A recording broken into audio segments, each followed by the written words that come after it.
سلامونه ګرانو ملګرو، امید لرم چې روغ جوړ خوشحاله به وئ. پرون راسې دا چې کوم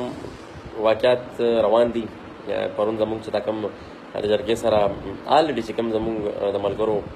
مذاکرات شوي د هغې په نتیجه کې موږ لږ ټایم اخیستی و، نو په هغې باندې چې بیا کوم ملګرو فیصله وکړه نو موږ یو پریس کانفرنس وکړو. په هغې پریس کانفرنس کې موږ په دې باندې متفق شو چې هغې وایي چې موږ د جرګې دا ووی د حکومت په بحاف باندې چې تاسو د رزمک جلسه لکه وځنډوئ او د هغې په بدل کې تاسو چې څونه ملګري بندیان دي په مختلفو ځایونو کې، که په اسلام آباد کې دي که په میرلي کې دي، هغه ټول به موږ آزاد کړو، هغه به راپرېږدو. په دې باندې اتفاق وشو. نو پهله خو په هغه میډیا باندې ډېر زیات هایپ هغې ورکړو چې موږ به اینټي سټیټ نارې نه وخو، په دې خبره مې اتفاق شوی دی او داسې به نه کوو، داسې هېڅ قسمه قدغنونه نه وو، نه مې اینټي سټیټ چېرته نارې والې دي، موږ د ظالم خلاف نارې والې دي او د ظالم خلاف نارې به موږ مخکې وهو او د هغې نه موږ د پاکستان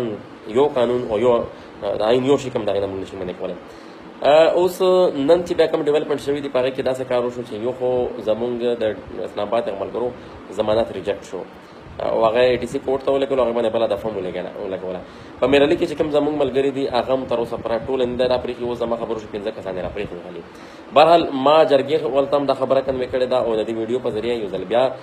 د ټولو خلکو ته دا خبره کوم چې سبا بیا دا نه وایي په پی ټي ایم څوک دا الزام نه لګوي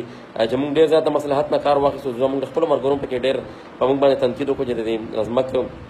جلسې کینسل کول نه وو پکار. خو بهرحال د یو مصلحت په تحت موږ دا فیصله کړې وه د ټولو ملګرو په شریکه. نو اوس موږ دا ګڼو چې که چېرې سبا پورې دا ملګري راپرې نه ښودل، زه په واضح الفاظو کې ورته وایم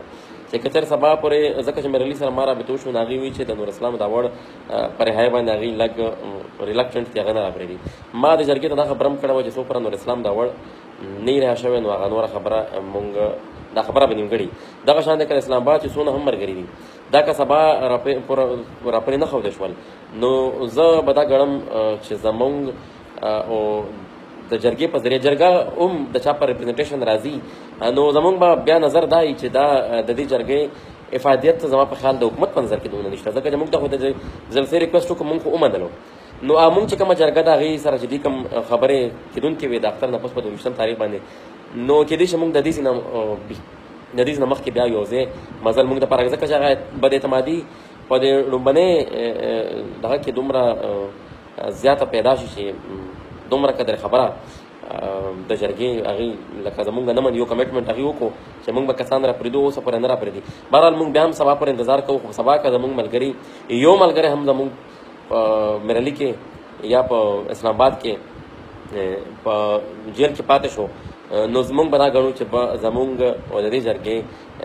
په ذریعه مخکې مزل بیا ډېر ګران دی، بلکې زه به دا وایم چې ناممکن دی. بیا به موږ ملګري چې څونه هم دي